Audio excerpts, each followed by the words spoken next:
आप जब प्रेग्नेंट होती हैं में ओमेगा 3 फैटी एसिड्स, DHA और EPA शामिल होने चाहिए, आपका बच्चा इंटेलिजेंट पैदा होगा। बच्चों के जो लंच बॉक्स होंगे ना उसमें ऐसी ऐसे खूबसूरत नगेट्स, फ्राइज, मैं कहता हूँ KFC इतनी ज्यादा उधर से नहीं आती होती जितनी किसी स्कूल के क्लास रूम से। ब्लड की वेसल्स में डिपॉजिट होता है और ब्लड की खून की रवानी रोकता है। ओवन जो है ये बेहतर है हमारी रोजमर्रा लाइफ के लिए। जब आप उसको माइक्रोवेव में गर्म करते हैं, उसके अंदर के रैपर से बड़ा एक टॉक्सिक केमिकल निकलता है, बिस्फेनॉल A, BPA। फ्रूट वगैरह बच्चों के लंच बॉक्स में होने चाहिए। कौन सा फ्रूट इस्तेमाल करें वो भी बता दें। अपने लिए कभी भी फ्रूट सर्विंग दिन में 1 से ज्यादा ना करें और बच्चों के लिए फ्रूट सर्विंग दिन में 3 से ज्यादा ना करें, क्योंकि अगेन IQ लेवल को बढ़ाने के लिए कौन सी ग़िज़ाएं माएँ जो हैं वो बच्चों को खिलाएं ये भी बता दें। बच्चे के दिमाग के सेंट्रल नर्वस सिस्टम जो डेवलपमेंट है वो 7 साल की उम्र में कंप्लीट हो जाती है। माएँ कहती हैं इनको भूख नहीं लगती, या तो वो कहते हैं इनके पेट में कीड़े हैं। क्या वजह होती है जो बच्चों को भूख नहीं लगती और कैसे लगती है? पेट में कीड़े हो तो ज्यादा भूख लगती है। बड़े सीरियल फूड फ्लेवर्स में, डिफरेंट फ्लेवर्स में बड़ी अट्रैक्ट कर रही होती हैं, वो बच्चों के लिए बेहतर नहीं है, ये मैं आपको बता दूं।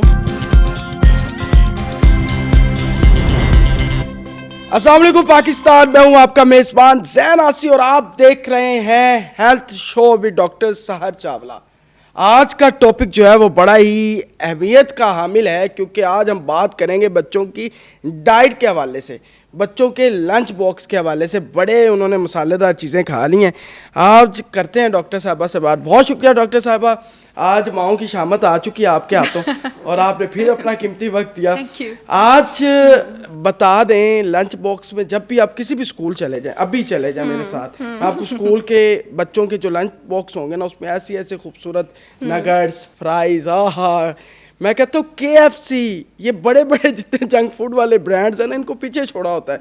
इतनी ज्यादा खुशबू उधर से नहीं आती होती जितनी किसी स्कूल के क्लास रूम से आती है। ट्रू, ऐसी है। ये आखिरी वाला सेंटेंस तो गोल्डन सेंटेंस था ना कि रेस्टोरेंट से ज्यादा कि ये तो सुनहरा सेंटेंस था आपका लफ्ज़। ये तो अभी आया, अभी आमद हुई है, बाकी सही आमद हुई है। ठीक है, तो ये बताएं कि क्या उनका ये लंच बॉक्स ठीक है? दुश्मनी कर रही हैं जी आप अपने बच्चों के साथ। बेशक ये बात करने के बाद मैं आपको बुरी लगूं, लेकिन हो सकता है किसी के दिल को भी लग जाए तो फ़ायदा हो जाए। सबसे पहले जो 2 वबा, अभी आपके जो शो के डायरेक्टर प्रोड्यूसर उनसे भी मैं बात कर रही थी कि जो वबा फैली हुई है आपके पास वो नगेट्स और फ्राइज़ की फैली हुई है। पहले तो मैं आपको बता दूं कि नगेट्स और फ्राइज़ में ख़राब चीज़ें होती क्या हैं, और ये जो आजकल बड़ा चला हुआ है ना फ्रोज़न फ्राइज़, काफ़ी बड़ी ब्रांड्स के, जो आपको खुद काटना नहीं पड़ता, आजकल ये बड़ा कन्वीनियंस है।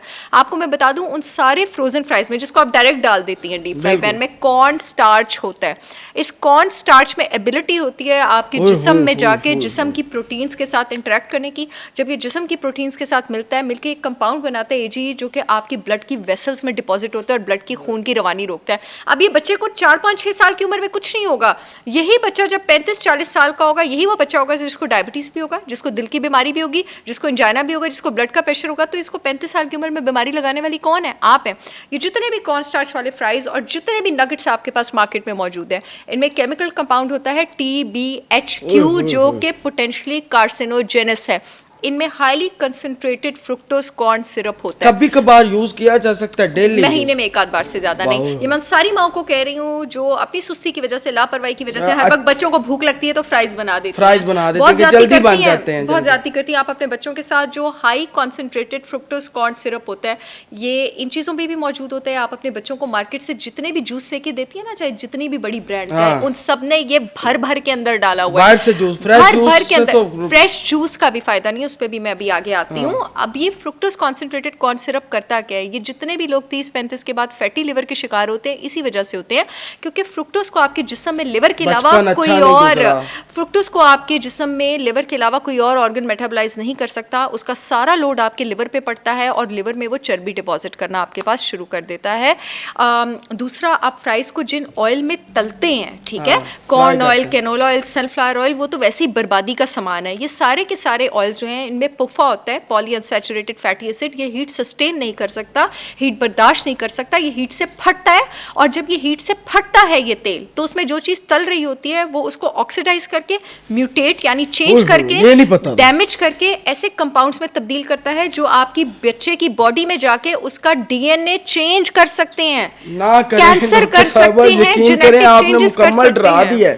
डरना चाहिए, क्योंकि यहाँ मोटिवेट करने का एक ही तरीका है कि आप लोगों को डराएं। DNA यहाँ तक इसके नुकसान आते हैं। लाइफ स्पैन चेंज हो सकता है।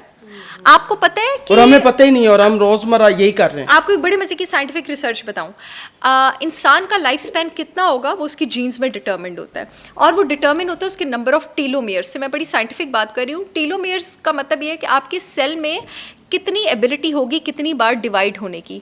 आपको पता है जब आप अपने बच्चे को जंक फूड देती हैं, आप उसके सेल की एबिलिटी डिवाइड होने की कम कर देती हैं। जंक फूड खाने से आपका प्रॉपर लाइफ स्पैन कम हो सकता है, क्योंकि सेल के डिवाइड होने की, जमा होने की एबिलिटी कम हो सकती है। So you don't have to do it. Fruit juice आप कह रहे थे, तो देखें जी, फ्रूट में जो शुगर होता है वो फ्रूट जूस होता है, वो फ्रुक्टोज होता है। फ्रूट जूस ना किसी बच्चे ने लेना है ना किसी बड़े ने लेना है, क्योंकि जब आप फ्रूट जूस निकालते हैं कम से कम 5 से 6 फलों का तो जूस निकलता है ना। 5 से 6 फलों का जब जूस निकलता है, फाइबर को आपने डस्टबिन में फेंक दिया। अब फाइबर का फ्रूट, अल्लाह ताला ने अगर फ्रूट सालिम बनाया किसी वजह से बनाया है, अल्लाह ने फ्रूट इससे सालिम बनाया है कि मेरे फ्रूट में जो शुगर है, फाइबर तुमने उसको कंट्रोल करना है। जब खाने वाला तुम्हें खाएगा तो ब्लड में शुगर एकदम से रेज नहीं होगा, और फाइबर उसको काम करता है, इसलिए डॉक्टर सैलेड का भी कहते हैं। प्लीज, फाइबर तुम उसको लगाम डाल के रखना, ठीक है। जब उसको लगाम नहीं डलती है, आप फाइबर निकाल देते हैं, आप खाली जूस लेते हैं, तो आपके ब्लड में शुगर जो है वो एकदम से रेस करता है। बहुत बहुत खूबसूरत आपने बात की। मैगीज, आप मैगी नूडल्स आपके पास या जितने भी नूडल्स आ रही हैं, वो भी बच्चे बड़े शौक से खाते हैं। TBHQ से भरे हुए हैं, वो भी कॉर्न स्टार्च से भरे हुए हैं, सारे पोटेंशियली कैंसरस हैं। और मैं आपको बता दूं, नूडल्स में जो आप बड़े मजे से वो ग्रे पैकेट वाला मसाला डालती हैं ना, उसमें MSG है। हमने चिकन क्यूब्स की बात की थी, चिकन क्यूब्स में भी MSG था। मोनोसोडियम ग्लूटामेट उसमें मौजूद है, जो कि आपके टेस्ट बड्स को जरूरत से ज्यादा एक्सपैंड करता है। उसमें जिस फॉर्म का ग्लूटामेट मौजूद है वो न्यूरोटॉक्सिक है, दिमाग में न्यूरोटॉक्सिसिटी करता है, इंसुलिन लेवल्स रेस करता है। और आपको मैं बताऊं, एक दिन में आपकी जो सॉल्ट की रिक्वायरमेंट है वो अराउंड 2300 मिलीग्राम होनी चाहिए। एक नूडल्स का पैकेट उसको डबल से भी ज़्यादा एक्सीड कर देता है। जब जिस्म में सॉल्ट जरूरत से ज़्यादा होगा, वाटर रिटेंशन होगी, ब्लड प्रेशर प्रॉब्लम्स होंगे और भी बहुत सारे प्रॉब्लम्स होंगे, और इसमें तवानाई बिल्कुल नहीं मिलती। और अफसोस की बात है कि माएँ बच्चों को डिनर में देती नूडल्स हैं, वो समझती हैं हमने अपना फर्ज पूरा कर लिया। बच्चे भी खुश हो रहे हैं कि हमें नूडल्स। बच्चों का क्या कसूर है जी, उन्होंने तो वही करना ना, कद भी नहीं बढ़ते। बच्चों का क्या कसूर है। देखिए जी, मेरे पास जब भी कोई पेशेंट आते हैं और वो कहते हैं कि जी हमारा बच्चा ये करे वो करे, मैं कहती हूँ मैं मान ही नहीं सकती माँ डिसिप्लिन हो और बच्चा डिसिप्लिन ना हो। मैं ये मानने से कासिर हूँ। आप डिसिप्लिन नहीं है तभी आपका बच्चा डिसिप्लिन। एक और लंच बॉक्स जो बड़ा आम है वो ये है कि मायोनीज के बने हुए जो सैंडविच होते हैं ब्रेड के साथ, चिकन स्प्रेड, क्या वो ठीक है? मायोनीज बिल्कुल भी ठीक नहीं है। ब्रेड एक अच्छी चीज़ है अगर आप मल्टीग्रेन ब्रेड इस्तेमाल करें, ठीक है।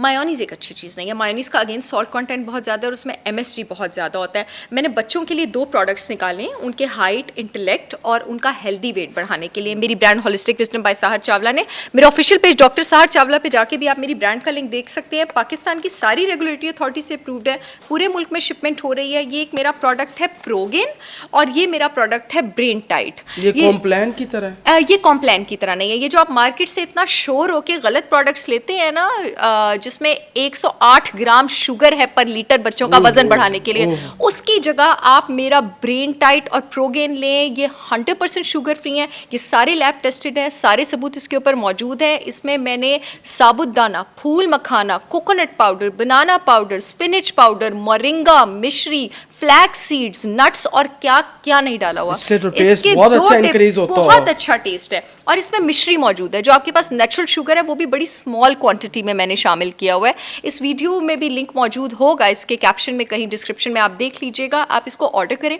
अगर आप अपने बच्चों का वजन बढ़ाना चाहती हैं, कद बढ़ाना चाहती हैं, तो आप प्रोगेन ऑर्डर करेंगी हेल्दी तरीके से, इससे उनकी चर्बी नहीं बढ़ेगी। अगर आप उनका IQ बढ़ाना चाहती हैं, स्टेमिना बढ़ाना चाहती हैं और वैसी चाहती हैं कि डाइट में उनके healthy B vitamin, zinc included हो, तो आप ब्रेन टाइट ऑर्डर करेंगी। 3 साल से ऊपर के बच्चे से लेके 12 साल के बच्चे तक सब इसको यूज कर सकते हैं। और इसका इस्तेमाल कैसे है? दूध के अंदर मैं बताती हूँ। हमारे जो पाकिस्तान है ना, उसके तकरीबन 65% बच्चे जो हैं उनको दूध टॉलरेट नहीं होता। अब जिन 35% को होता है वो तो इसको दूध में ले सकते हैं, जिनको दूध में नहीं होता वो इसको दही में ले सकते हैं। अब जैसे मैं अपने भतीजे भतीजियों को, अपनी भाभी से मैं कहती हूँ कि वो ना पराठों में, ग्लूटेन फ्री आटा मेरा तो अपना है, तो ग्लूटेन फ्री आटो के पराठों में ना इसको ऐसे मिक्स करके दे दें। आप इसको दही के स्मूदीज में दे सकते हैं, क्योंकि इसमें नट्स और सीड्स शामिल है। आपको बाहर से नट्स और सीड्स डालने की जरूरत नहीं है। दही डाली, 1 फल डाला आपने, इसके 2 चम्मच डाले, तो बच्चे की एक कंप्लीट न्यूट्रिशन तैयार हो गई। बड़ी बेहतरीन बात है। ये जो मार्केट के अंदर पैकेट चले हुए हैं बच्चों के लिए और उस पर लिखा होता है इसमें न्यूट्रिशन है और कॉम्प्लान ना पियोगे तो बच्चे जो है वो ठीक है। देखिए जी, मार्केट में मैं किसी खास ब्रांड का नाम तो नहीं लूँगी, लेकिन मैं आपको बता दूं कि ये जितनी भी ब्रांड्स के वेट गेन के लिए प्रोडक्ट्स अवेलेबल हैं कमर्शियली, सब में शुगर एडेड है। इवन के शुगर यानी कि बच्चे के लिए सब ठीक में नहीं। शुगर एडेड है और 1-1 लीटर में 108 ग्राम तक एडेड है जी। वाह वाह। तो अच्छा चले, ये तो हमने लंच बॉक्स की बात कर ली, डिनर की बात भी कर ली। अब बच्चों का आपने ये ब्रांड भी, अब वैसे फ्रूट वगैरह बच्चों के लंच बॉक्स में होने चाहिए, कौन सा फ्रूट इस्तेमाल करें वो भी बता दें। देखें जी जैन, जो भी ये हमने शायद लास्ट टाइम भी बात की थी कि अल्लाह ताला ने जिस भी सीज़न में जो भी फल निकाला होता है वो किसी वजह से ही निकाला होता है। तो जो भी सीजनल फ्रूट है आप अपने बच्चों को दें। अपने लिए कभी भी फ्रूट सर्विंग दिन में 1 से ज़्यादा ना करें और बच्चों के लिए फ्रूट सर्विंग दिन में 3 से ज़्यादा ना करें, क्योंकि अगेन फिर वो फ्रूट शुगर आपके पास ज़्यादा हो जाता है। बच्चों के नाश्ते में ज़्यादा जोर जो है वो आप गुड फैट पे दिया करें, प्रोटीन पे दिया करें लंच में, क्योंकि बच्चों ने बहुत ज़्यादा एग्जर्शन की होती है। आप प्रोटीन और फाइबर पे ज़्यादा जोर दिया करें। लंच बॉक्स आपने बच्चों का बनाना है, आप ग्लूटेन फ्री पराठा बनाएं बच्चों का, ठीक है। जैसे आप चाहें तो मेरा ग्लूटेन फ्री आटा ऑर्डर कर सकते हैं, उसमें जौ भी है, जवार भी है, बाजरा भी है, मकई भी है, फ्लैक्स सीड भी है, मोरिंगा भी है। इतना आप उसको खाली पराठा ही अगर आपका बच्चा खाएगा ना, वो इतना उसको मज़े का लगेगा कि जैसे उसने पता नहीं कौन सा सैंडविच तोड़ लिया। अगर आप मेरे आटे का पराठा बना के खाएंगे तो आप वो पराठा बनाएं। आप 7 बच्चों को 2 ऑमलेट दे दें। अगर आपने ऑमलेट नाश्ते में दे दिए तो उनको बड़ा गोश्त भून के खाने की आदत डालें। अगर आप चाहती हैं कि आपके बच्चों का खून बढ़े, उनका हाफजा अच्छा हो, उनका इंटेलेक्ट तेज़ हो, उनका जिगर मजबूत हो, उनके फेफड़े मजबूत हो, तो उनको बड़ा गोश्त खाने की आदत डालें। अपने बच्चों को देखें जी, घर के बने खाने, घर की बनी चीज़ें दें, साथ आप उनको 2-3 फ्रूट सर्विंग दे दें। बच्चों के IQ लेवल को बढ़ाने के लिए कौन सी ग़िज़ाएं माएँ जो हैं वो बच्चों को खिलाएं, ये भी बता दें। आप जब प्रेग्नेंट होती हैं तब से आपकी डाइट में ओमेगा 3 फैटी एसिड्स, DHA और EPA शामिल होने चाहिए। आपका बच्चा इंटेलिजेंट पैदा होगा। बच्चे के दिमाग के सेंट्रल नर्वस सिस्टम की जो डेवलपमेंट है वो 7 साल की उम्र में कंप्लीट हो जाती है। बड़े गोश्त के साथ, अंडे के साथ, होल ग्रेन्स के साथ नट्स और सीड्स डाइट में इंक्लूडेड होने चाहिए, जैसे मेरे प्रोडक्ट्स ब्रेन डाइट और प्रोगेन में इंक्लूडेड है। अच्छा डॉक्टर साहब, माइक्रोवेव का बड़ा इस्तेमाल हो रहा है घरों में और बच्चों के खाने जब ठंडे हो जाते हैं उसे ओवन में रख दिया जाता है। क्या ये ओवन जो है ये बेहतर है हमारी रोज़मर्रा लाइफ के लिए? अच्छा, माइक्रोवेव अदरवाइज हैजर्डस नहीं है, लेकिन खाना फ्रेश ही खाया करें।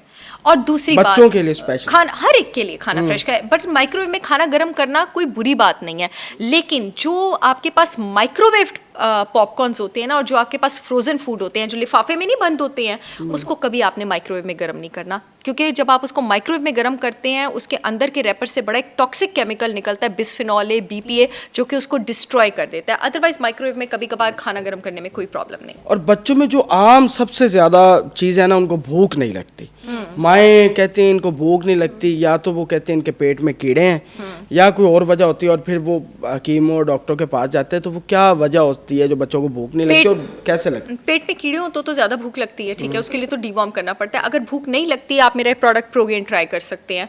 इससे बच्चों का मेटाबॉलिज्म भी तेज़ होगा, उनको भूख भी लगेगी। दिन में आपने इसके 2 टेबलस्पून इंक्लूडेड करने हैं किसी भी स्मूदी में, जिस तरह से मैं आपको बता रही हूँ, तो इट विल हेल्प। और माएँ जो हैं वो ज़्यादातर ये करती हैं कि रात को बच्चे को लाजमी दूध पिला के सुलाती हैं। क्या वो तरीका ठीक है? रात के वक्त बच्चे को कहना है कि पियो, ज़बरदस्ती पिलाती हैं। अच्छा, अगर आपके बच्चे को दूध सूट करता है तो उसको सुबह के टाइम देना भी नहीं चाहिए, उसको रात के टाइम देना चाहिए। अगर आपका बच्चा लैक्टोज इंटॉलरेंट नहीं है या डेयरी इंटॉलरेंट नहीं है तो आई थिंक अच्छी प्रैक्टिस है रात के टाइम दूध देना अच्छी चीज़ है, ये ठीक होता है बच्चों के लिए, बिल्कुल ठीक होता है। अच्छा डॉक्टर साहबा, आजकल बच्चों को अट्रैक्ट करने के लिए बड़े सीरियल फूड फ्लेवर्स में, डिफरेंट फ्लेवर्स में बड़ी अट्रैक्ट कर रही होती हैं, क्या वो बच्चों के लिए बेहतर है? बहुत ही बेहतरीन सवाल है, और वो बच्चों के लिए बेहतर नहीं है, ये मैं आपको बता दूं। 2 चीज़ें मार्केट में जिससे आपने होशियार रहना है। एक है जितने भी कलर्ड सीरियल्स हैं, मैं आपको बता दूं ये जिन ग्रेन और जिन आटों से बनाए जाते हैं उनको महीनों उनकी शेल्फ लाइफ शायद गुजर भी गई होती है, उनको शेल्फ में रखा होता है और उसके बाद उनको रिफाइन करने के बाद उनमें कोई न्यूट्रिशन नहीं भरी होती और उनमें बहुत ज़्यादा चीनी छुपी होती है इन सारे सीरियल्स और क्रैकर्स में। दूसरी चीज़, आपके पास जितने भी फ्लेवर्ड योगर्ट्स हैं उससे आपने खुद भी दूर रहना है और बच्चे को भी दूर रखना है। मैं आपको बता दूं जो आपके पास नेचुरल दही होता है, इवन उसकी एक सर्विंग में आपके पास 10 ग्राम ऑफ शुगर होता है, और वो तो चले जाए नेचुरल शुगर होता है ना। जो आपके पास फ्लेवर्ड योगर्ट होता है उसकी एक सर्विंग में आपके पास 38 ग्राम तक शुगर होता है, और ये जो आप अपने बच्चे को पूरा टब ले देती है ना फ्लेवर्ड योगर्ट का, सोच के कि मैंने बड़ी हेल्दी चीज़ ले दी है, उस पूरे टब में आपके पास 6 सर्विंग्स होती है। अब आप 38 को 4 से जमा कर लें और अब आप सोच रहे हैं कि आपने अपने बच्चे को सर्विंग में क्या लेके दिया है। और एक और चीज़ ये कि जिन बच्चों की हाइट नहीं बढ़ रही है, मोस्टली आपके पास जब हाइट नहीं बढ़ती है ना, और मेरे पास जब पेशेंट्स आते हैं, मैं उनको ये 4-5 टेस्ट कराने का कहती हूँ। एक मैं कहती हूँ अपना ग्रोथ हार्मोन चेक कराएं, एक बच्चे का थायराइड चेक कराएं, एक इंसुलिन चेक कराएं, एक विटामिन डी चेक कराएं और B12 चेक कराएं। आप यकीन करें कि अब आजकल बच्चों का कद इसलिए नहीं बढ़ रहा है क्योंकि बच्चों के सीरम इंसुलिन और फास्टिंग इंसुलिन लेवल्स इतने खून की कमी वाला भी साथ कर लें बच्चों के अंदर, वो जी B12 की कमी, खून की कमी। जब आपके पास जो ब्लड है ना वो B6, B9 और B12 से बनता है, इससे मैं B12 का भी टेस्ट कराती हूँ। तो जब आपके पास खून ही नहीं होगा, आपके पास जिस्म में न्यूट्रिएंट्स कहाँ से पहुंचेंगे? आप यकीन करें कि सिर्फ जंक फूड खाने की वजह से ब्लड में इंसुलिन के लेवल्स इतने हाई होते हैं आपके पास कि आपके पास इंसुलिन के लेवल्स अगर बहुत ज़्यादा हाई हो ना, आपके जिस्म में ग्रोथ हार्मोन अच्छा सिक्रीट नहीं हो पाता। कि बच्चों में ग्रोथ हार्मोन अच्छा सिक्रीट नहीं हो रहा है, उनका कद नहीं बढ़ रहा है। बच्चों के हवाले से हमने काफ़ी ज़्यादा डॉक्टर सहर चावला से बात की है, और मैं अपनी तमाम देखने वाले नाजरीन जिसमें हमारी माएँ शामिल हैं उनसे रिक्वेस्ट करता हूँ काइंडली डॉक्टर साहिबा के जो मशवरे हैं उस पर अमल करें, ताकि बच्चों की डाइट बेहतर हो सके, बच्चों के कद बेहतर हो सकें, बच्चों के IQ लेवल बेहतर हो सके। बाकी आपके कोई भी सवालात हों वो आप कमेंट सेक्शन में दें, ताकि हम अगले एपिसोड के अंदर डॉक्टर साहिबा से वो भी बात करें। और आपके सवालात का मैं एक सेशन हम इंशाल्लाह रखेंगे जिसमें सिर्फ आपके सवालात को रखेंगे, और वो सिर्फ क्वेश्चन आंसर सेशन होगा जो मैं डॉक्टर साहिबा से आपका नाम लेकर उनसे सवाल करूंगा आपका, और डॉक्टर साहिबा बताएंगी, ताकि उससे भी बहुत सारे लोगों को फ़ायदा हो। तो वीडियो को ज़्यादा से ज़्यादा शेयर करना। अपने मेज़बान ज़ैन आसिफ को इजाज़त दें। अल्लाह।